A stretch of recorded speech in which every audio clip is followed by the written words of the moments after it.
जय हिंद। आज भारतीय संविधान संशोधन के विषय में बता रहे हैं। भारत के संविधान में संशोधन किए जाते हैं वो आर्टिकल 368 मतलब अनुच्छेद 368 में ये वर्णन है कि भारत में 3 प्रकार से संविधान संशोधन किए सकते हैं हमारे, और ये प्रक्रिया हमने दक्षिण अफ्रीका के संविधान से ग्रहण करी है।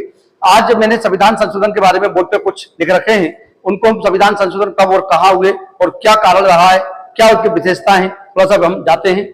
तो भारत के संविधान संशोधन का वर्णन जो कि अनुच्छेद 368 में मिलता है हमें, और दक्षिण अफ्रीका के संविधान से हमने इसको अपने संविधान में शामिल किया था। तो हमारे संविधान में शामिल हुआ दक्षिण अफ्रीका के संविधान से आर्टिकल 368 को लिया था। इसमें संविधान संशोधन के बारे में बताया गया है। तो पहला संविधान संशोधन की बात करें तो संविधान संशोधन का क्रम का जो वर्णन है, तो प्रथम संविधान संशोधन जो कि 18 जून 1951 को हुआ। तो पहला जो संविधान संशोधन हुआ है हमारे कॉन्स्टिट्यूशन में वो 18 जून 1951 को हुआ था। इसमें मुख्य रूप से क्या हुआ कि अनुसूची 90 जोड़ी गई, मतलब 9 नंबर की अनुसूची हमारे संविधान में जोड़ी गई थी। इसमें भूमि सुधार के बारे में बताया गया है। तो भूमि सुधार के बारे में बताया गया है, 9वीं अनुसूची हमारे संविधान में जोड़ी गई थी। तो 9वीं अनुसूची जो है हमारा, इसमें भूमि सुधार, क्योंकि हमारे संविधान में 8 अनुसूचियां पहले से मौजूद थी। जब हमारा संविधान लागू हुआ 26 जनवरी 1950 को, तो हमारे संविधान में 8 अनुसूचियां थी, 22 भाग थे, 395 अनुच्छेद थे। तो 90 अनुसूची की बात करें तो पहले संविधान संशोधन 1951 के द्वारा 90 अनुसूची जोड़ी गई, जिसमें भूमि सुधार के बारे में बताया गया था। इसके बाद हमने कुछ खास संविधान संशोधन लिखे हैं बोर्ड पर, केवल उनके बारे में बात कर रहे हैं। पहला हो चुका है। इसके बाद आता है हमारा, इसमें पहले संविधान संशोधन में जो हमारी कुछ धाराओं की बात कर रहे थे, तो धारा 15, 19, 85, 87, 174, 176, 341, 342, 372, 376।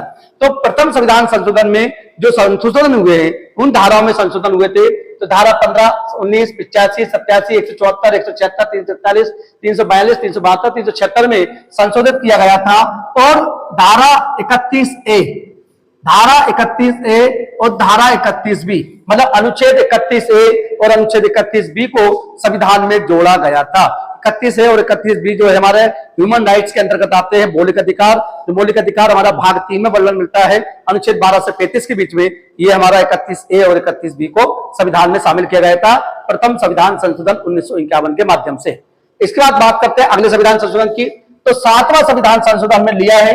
पहले से हम डायरेक्ट अपने 7वें संविधान संशोधन पे आ गए। कुछ प्रमुख संविधान संशोधन हमने बोर्ड पे लिख रखे हैं। तो 7वां संविधान संशोधन जो 1956 में हुआ था, जिसके तहत भाषा के आधार पर राज्यों का पुनर्गठन, तो भाषा के आधार पर राज्यों का पुनर्गठन किया गया। मतलब 14 राज्यों के साथ 6 संघ शासित प्रदेश बनाए गए थे। तो हमने क्या कहा, तो 7वां संविधान संशोधन 1956 में हुआ, जिसके तहत 14 राज्य और 6 संशासित प्रदेशों की स्थापना हमारे की गई थी। 14 राज्य जो है 14 भाषाओं पर आधारित थी, क्योंकि हमारे देश में जब आजाद हुआ हमारा देश 15 अगस्त 1947 को, इसके बाद हमारे देश के कुछ राज्य हुआ करते थे वो कुछ अंग्रेजों के अंडर में हुआ करते थे, और आजादी के बाद उनको फिर हमें अपने हिसाब से मेंटेन करना था। तो हमारे देश में जगह जगह भाषा के आधार पर राज्यों की बात चल रही थी। तो सबसे पहले हम आंध्र प्रदेश की बात करें तो आंध्र प्रदेश के एक रामल्लू हुआ करते थे।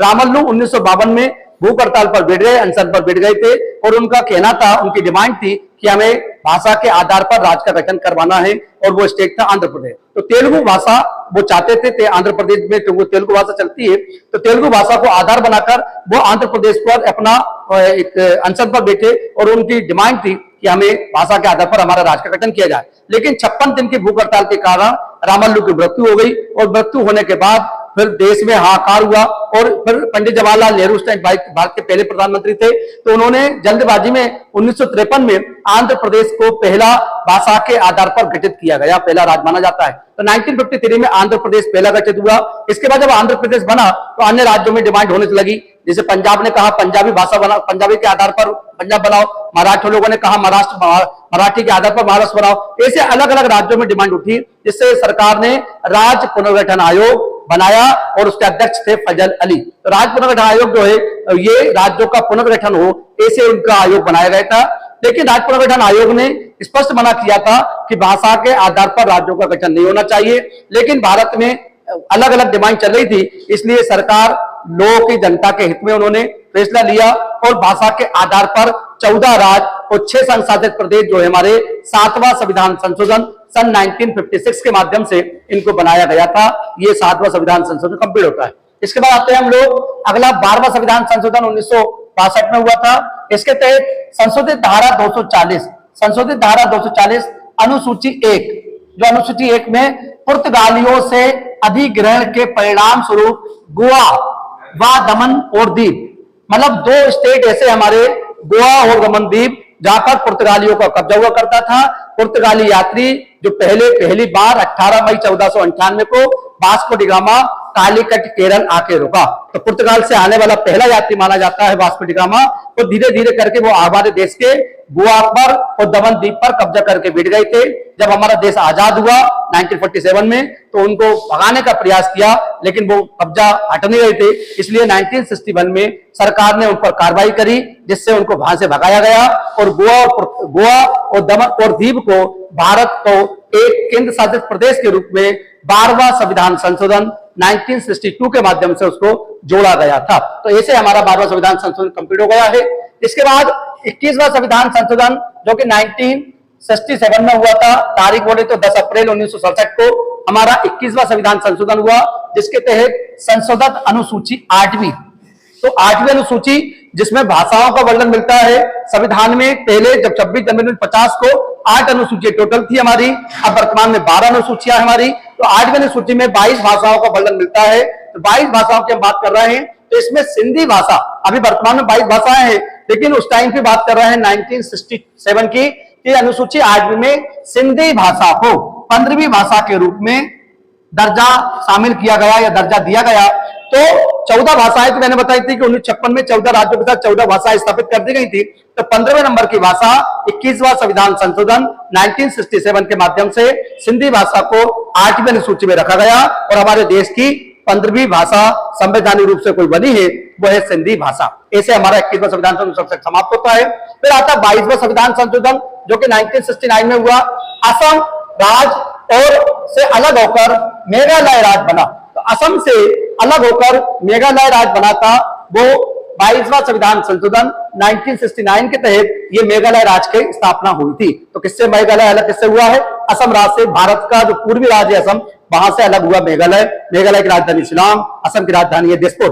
तो वहां पर अगला ये हमारा 27वां संविधान संशोधन जो हुआ हमारा वो 1971 में हुआ है। इसमें मिजोरम और अरुणाचल प्रदेश को केंद्र शासित प्रदेशों के रूप में शामिल किया गया था।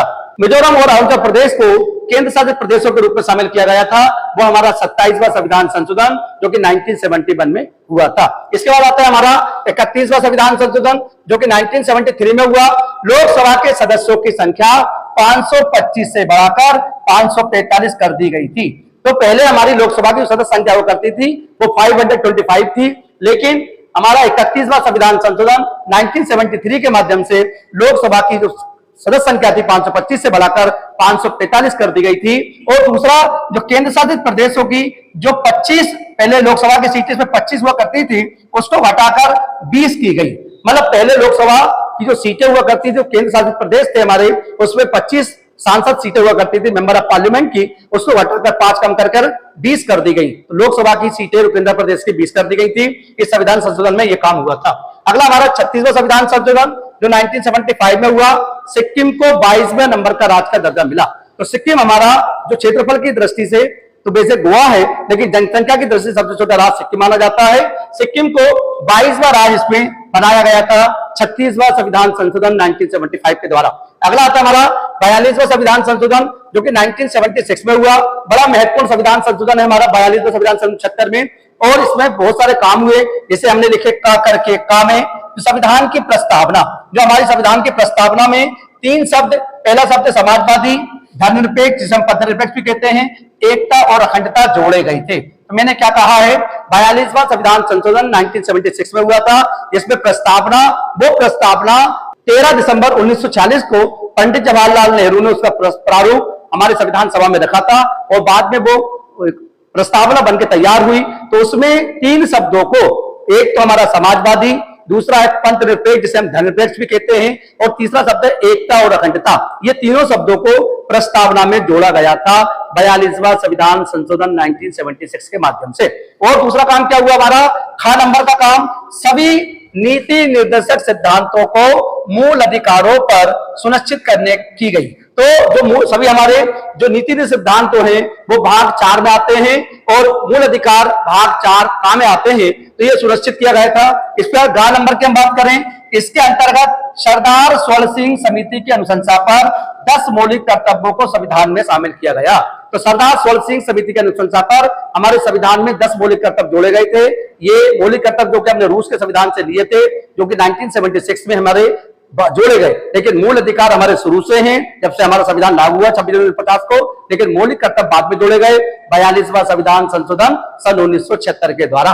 तो 10 मौलिक कर्तव्य हमने रूस से लिए थे और भाग 4 का में इनको रखा गया। भाग 4 का और अनुच्छेद पूछे तो 51 का, तो आर्टिकल 51 का में रखा है और भाग 4 का में मौलिक कर्तव्यों का वर्णन मिलता है। लेकिन वर्तमान में आज 11 मौलिक कर्तव्य हो गए हैं। 10 हमने 42 में जोड़े थे 42 में संशोधन 76 के द्वारा, और 11वां जोड़ा है 86वां संविधान संशोधन 2002 में, जिसमें कहा गया 6 से 14 वर्ष के बच्चों को सरकार के द्वारा निःशुल्क शिक्षा का प्रावधान। ये हमारे संविधान का 11 मौलिक कर्तव्य है, वो हम अगले पार्ट में बताएंगे। तो ये इसमें केवल 10 मौलिक कर्तव्य हमारे। घ नंबर में इसके द्वारा संविधान को न्यायिक परीक्षण से मुक्त रखा गया था। और द सभी विधानसभाओं एवं लोकसभा की सीटों की संख्या को इस शताब्दी के अंत तक के लिए स्थिर कर दिया गया था। मतलब क्या हुआ कि जो सभी विधानसभा, भारत में जितनी भी राज्यों में विधानसभाएं हैं और लोकसभा की सीटें सन 2000 तक, जन्म शताब्दी के अंत तक, मतलब 2000 तक, तो अंत तक उन्होंने यथावत रखने के लिए कहा था। ये हमारा संविधान में संशोधन हुआ। फिर लोकसभा और विधानसभाओं की अवधि को 5 वर्ष से बढ़ाकर 6 वर्ष कर दिया गया। मतलब लोकसभा का कार्यकाल और विधानसभाओं का जो कार्यकाल था वो पहले 5 वर्ष हुआ करता था, उसको बढ़ाकर हमारे देश में 6 वर्ष कर दिया गया था। ये हमारा उस टाइम पे इंदिरा गांधी प्रधानमंत्री थी, ये सब चल रहा था। इसके बाद इसके द्वारा ज नंबर का वन संपदा, शिक्षा और जनसंख्या नियंत्रण, वन संपदा, शिक्षा और जनसंख्या नियंत्रण आदि विषयों को राज्य सूची से हटाकर संपत्ति सूची में शामिल किया गया। क्योंकि हमारे संविधान में 3 सूचियों का वर्णन है, संघ सूची, संपत्ति सूची, राज्य सूची। तो ये पहले राज्य सूची में आते थे वन संपदा, शिक्षा और जनसंख्या नियंत्रण। अब आते हैं हमारे संपत्ति सूची के विषय हो गए। संपत्ति सूची पर कानून कौन बनाता है? तो केंद्र और राज्य सरकार दोनों मिलकर कानून बनाती है। राज्य सूची पर राज्य सरकार कानून बनाती है और संघ सूची पर केंद्र सरकार कानून बनाती है। तो ये दोनों जो तीनों विषय है वो संपत्ति सूची में शामिल किए गए, पहले राज्य सूची में हुआ करते थे। इसके बाद इसके अंतर्गत निर्धारित किया गया कि राष्ट्रपति मंत्री परिषद एवं उसके प्रमुख प्रधानमंत्री की सलाह पर कार्य करेगा। मतलब एक तरीके से राष्ट्रपति के अधिकारों को नियंत्रित किया गया है। उन्होंने संविधान में क्या लिखा है कि प्रधानमंत्री और मंत्री परिषद की सलाह पर राष्ट्रपति काम करेगा। क्योंकि हमारे देश में ये सब इसलिए हो रहा था क्योंकि हमारे देश में, भारत में उस टाइम पे राष्ट्रीय आपातकाल लगा हुआ था। तो हमारे देश में जो राष्ट्रीय आपातकाल है वो आर्टिकल 352 में इसका वर्णन मिलता है हमें, और पहली बार 1962 में लगाया गया था, जब हमारे देश में चीन ने भारत पर आक्रमण कर दिया था। तो 26 अक्टूबर 1962 को हमारे देश में पहली बार राष्ट्रीय आपातकाल लगा था और 21 नवंबर 1962 तक वो राष्ट्रीय आपातकाल लगा रहा। तो दूसरी बार 1971 में लगा, जो 3 दिसंबर 1971 को लगा, और 16 दिसंबर 1971 तक वो लगभग हमारा दूसरा राष्ट्रीय आपातकाल था।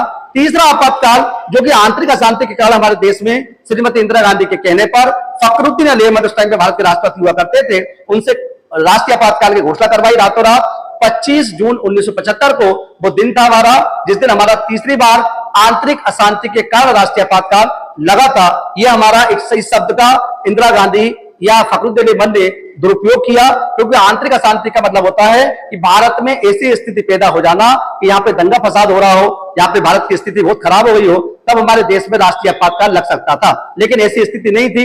केवल अपनी इंदिरा गांधी ने अपनी कुर्सी बचाने के लिए हमारे देश में राष्ट्रीय आपातकाल की घोषणा करवाई थी 25 जून 1975 को, और वो हमारे देश में लगभग 1977 तक राष्ट्रीय आपातकाल लगा रहा। उसी टाइम पे ये संविधान संशोधन इंदिरा गांधी की मनमानी के कारण ये सब चल रहा था। 1976 में 42वां संविधान संशोधन 76 में ये सब काम हो रहे थे। तो ये हमारा मैंने बताया है आपको। इसके बाद संसद को राष्ट्र विरोधी गतिविधियों से निपटने के लिए कानून लागू करने का अधिकार दिया गया। ये सारे 42वें संविधान संशोधन 76 की बातें हैं। तो ये हमारे उस टाइम पे जब इंदिरा गांधी प्रधानमंत्री हुआ करते थे और फखरुद्दीन अली राष्ट्रपति थे, ये सब उनकी बातें थी उस टाइम की।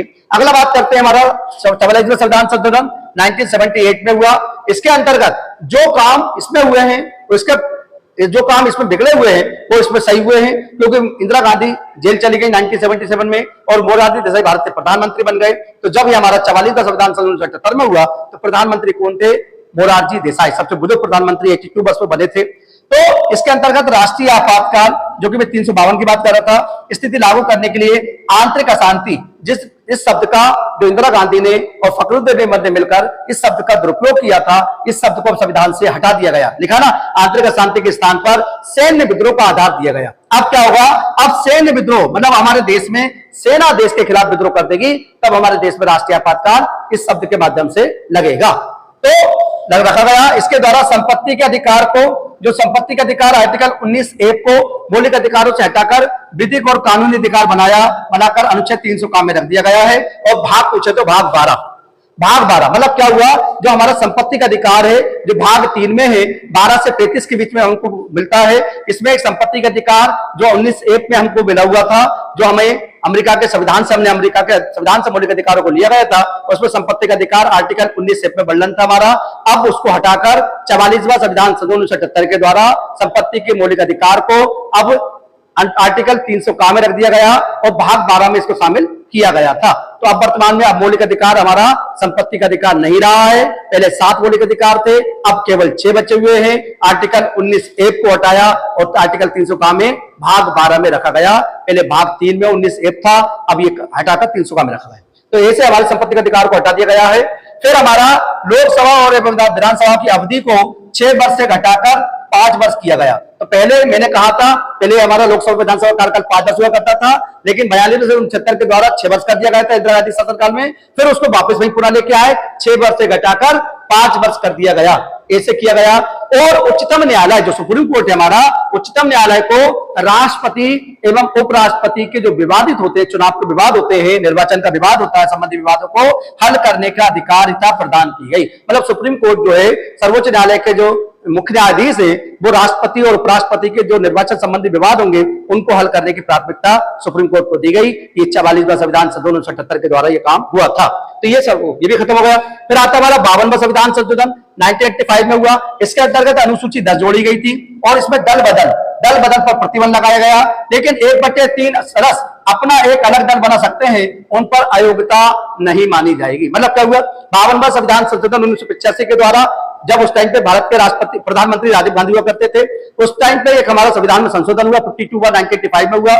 इसके तहत दल बदल पर रोक लगा दी गई। कोई व्यक्ति सांसद है, विधायक है, अपना दल बदलता है तो उसकी सदस्यता अयोग्य हो जाता है वो व्यक्ति। लेकिन किसी पार्टी के 1/3 सदस्य यदि कोई दूसरा दल बनाते हैं तो वो उन पर अयोग्यता लागू नहीं होगी, ऐसा हमारा संविधान में कहा गया था। तो ये हमारा 52वां खत्म हो गया। फिर आता हमारा 56वां संविधान संशोधन 1987 में हुआ। गोवा को राज्य का दर्जा मिला। पहले गोवा केंद्र शासित प्रदेश बना था, हमने ऊपर देखा है, लेकिन अब राज्य बन गया।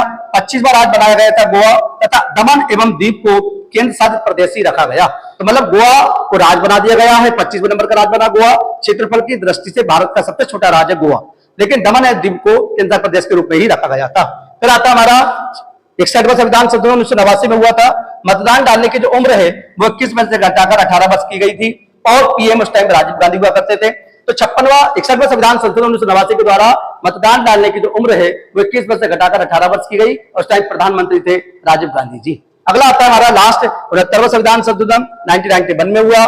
दिल्ली को राष्ट्रीय राजधानी क्षेत्र मतलब भारत की राजधानी क्षेत्र बनाया गया तथा विधानसभा और मंत्रिपरिषद की यहाँ पे उपबंध किए गए। मतलब दिल्ली जो है हमारा, पहले तो भारत की राजधानी बनी। 1911 के जो दिल्ली दरबार लगा था हमारा, तीसरा दिल्ली दरबार, उसमें भारत की राजधानी दिल्ली को घोषित किया गया था। इसके पहले कलकत्ता राजधानी थी भारत की 1911 के पहले, लेकिन 1911 में दिल्ली दरबार में लॉर्ड हार्डिंग के शासनकाल में ये हमारा देश की राजधानी घोषित किया, दिल्ली होगी।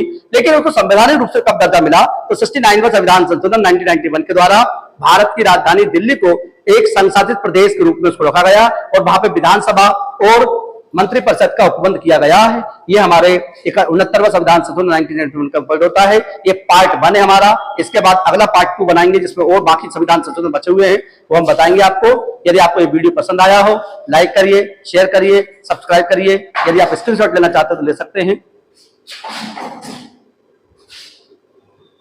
मिलते हैं अगली क्लास में। जय हिंद।